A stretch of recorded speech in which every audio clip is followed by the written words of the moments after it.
ধরনের সকল ধরনের রাজনৈতিক কর্মসূচি নিষিদ্ধ হচ্ছে।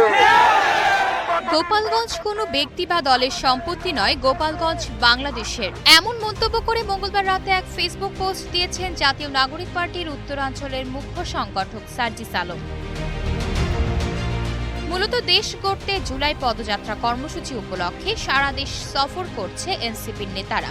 সেই কর্মসূচির অংশ হিসেবেই আজ বুধবার মার্চ টু গোপালগঞ্জ কর্মসূচি পালন করছেন জাতীয় নাগরিক পার্টি। ফেসবুক পোস্টে সার্জিস আলম লিখেছেন, গোপালগঞ্জ থেকে এক ভাই মেসেজ দিয়েছে, ভাই অনেক গুজব ছড়ানো হচ্ছে, এসবে কান দিয়েন না। আমরা গোপালগঞ্জের মানুষ একটা জিনিস খুব ভালো করে বুঝে গেছি, খারাপ সময়ে শেখ হাসিনা সবার আগে নিজের পরিবারের সদস্যদেরকে সেফ জায়গায় পাঠিয়ে দিয়েছে, এরপর নিজে সেফ জায়গায় চলে গেছে, কিন্তু আমাদেরকে, আমাদের পরিবারকে অনিশ্চিত ভবিষ্যতের মধ্যে ফেলে গেছে। সুবিধা নিয়েছে গুটি কয়েক মানুষ, কিন্তু ভুক্তভোগী আমরা সবাই। যে আমাদের কথা চিন্তা করেননি তার কথা আমাদের চিন্তা করার সময় নেই। আমরা এতটা বলদ না যে তার কথাই এখনো মানুষকে প্রতিপক্ষ বানাবো।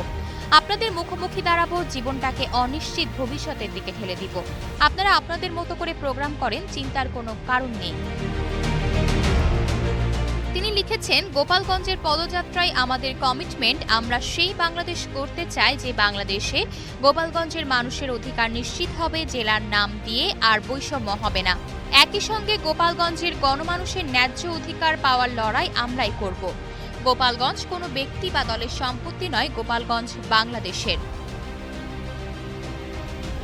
এর আগে গতকাল বিকেলে 16 জুলাই মার্চ টু গোপালগঞ্জ কর্মসূচি ঘোষণা করেন সার্জিস আলম।